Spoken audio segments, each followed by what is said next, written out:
Hey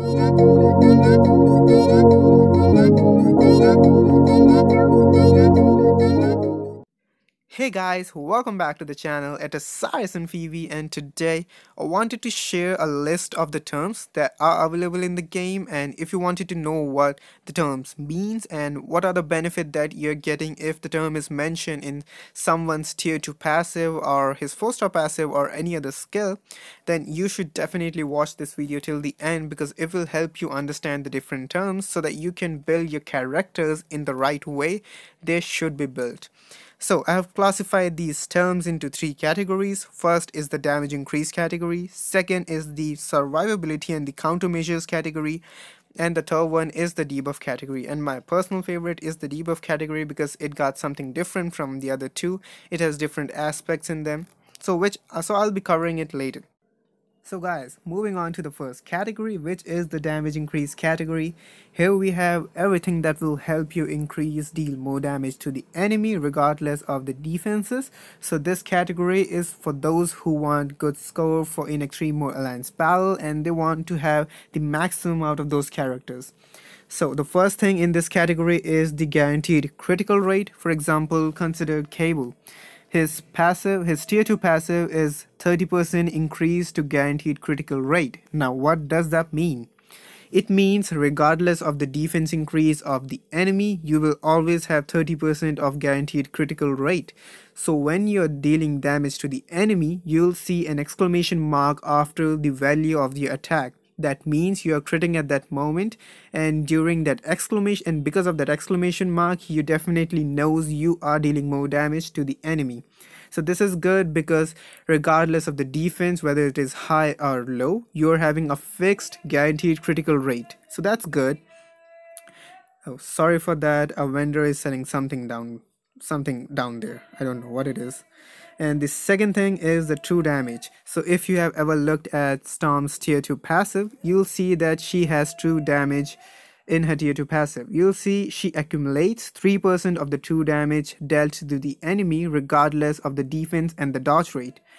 So it means if you're playing Shadowland or any other game mode, and if you're using Storm and she's having her tier 2, then you will deal at least 3% of the damage value she is having to the enemy regardless of the dodge increase and the defense increase.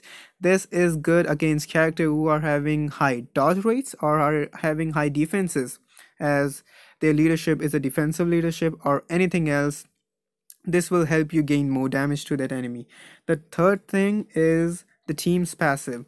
For example, Phil Coulson's tier 2 passive is a passive which will help you bump up your score because it got guaranteed critical rate increase by 20% and increased damage dealt to supervillain types by 45%. But this passive only applies to hero allies. So if you're using Doctor Strange or any other hero, you will deal more damage to the enemy, and the enemy should be of supervillain type.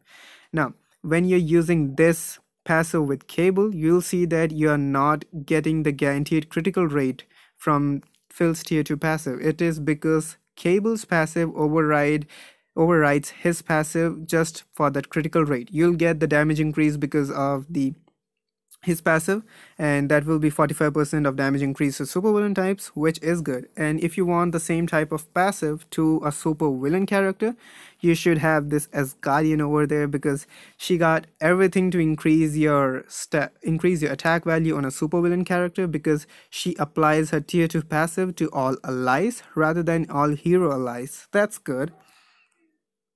So guys, moving on to the second category, which is the survivability and the countermeasures category.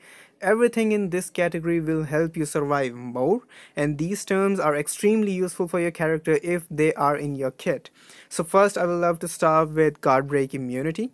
Now, I have given guard break immunity to Enchantress because she has lots of iframe and long iframes. So what do you mean by guard break immunity? When your player is having guard break immunity or super armor, both are the same thing, just two different names, your player won't get their attack cancel while they are casting them. So no other player in the game can cancel your attack while you're casting one of those attacks. So that's good because Enchantress is having long iframes, and if no one else can cancel that, I won't get hit, so I can survive for more duration, and as no one can cancel my attacks, I can deal more damage to the enemy. That's pretty much of it. Now, the second thing is the super armor effect. As I said, it's the same thing but a different name.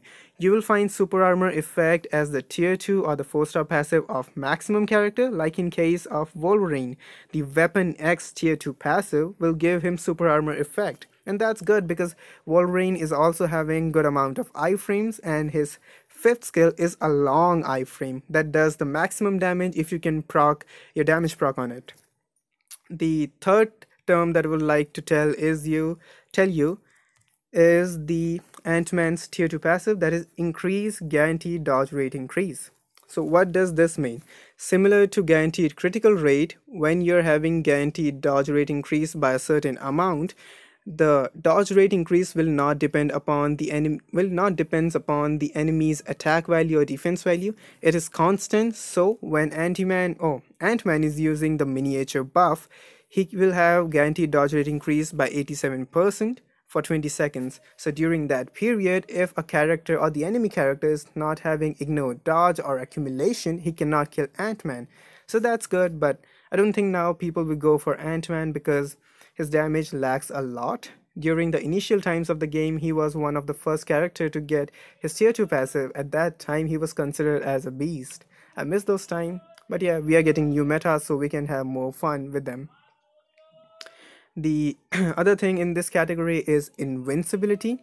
So when you're invincible, you will not take any damage. For example, Cable's fifth skill. In that you will get invincibility for 5 seconds and you will not take any damage at that time. But when you're invincible, you're also immune to guard break. So no one can cancel your skill, and this is the reason why Cable's fifth skill is best, because it's a channeling skill, you're immune to guard break and you won't take any damage. So proccing on this skill will give you maximum results on extreme mode alliance battle, hero day for blast, and no restriction day. And that's pretty much of invincibility. The other thing and the last one in this category is immune to all damage. For example, in Sharon Rogers' fourth skill, Sharon Rogers' third skill. In this, she is immune to all damage for 5 seconds, but in immunity to all damage, you can get guard broken. Sharon Rogers does not get guard broken because of her 4-star passive, which gives her super armor effect. So if you're immune to all damage, like in case of Elsa Bloodstone, the Frost Beast can still cancel your attack because you're not immune to guard. So guys, moving on to the final category, that is the debuff category. In this, you will find terms which will help you crowd control the enemies and the crowd so that you can gain control over them and you can deal more damage because they won't attack you back. So the first term in this category is the fear effect. You will see the fear effect in Mantis and Venom. If you scroll down to Mantis skill number 5, you will see it applies 3 seconds of fear to the enemy. So when enemy is under fear effect, you'll see purple colored skulls moving around their head, and during that time they won't be able to attack you back, so you can gain more damage by attacking on them because they won't attack back. The second thing is bind. So bind in the game means snare. For example, take Wiccan. His tier 2 passive will increase the duration of his bind, and you can see in skill number 2 he is having 3 seconds of bind, as well as in skill number 5 he's having 3 seconds of bind.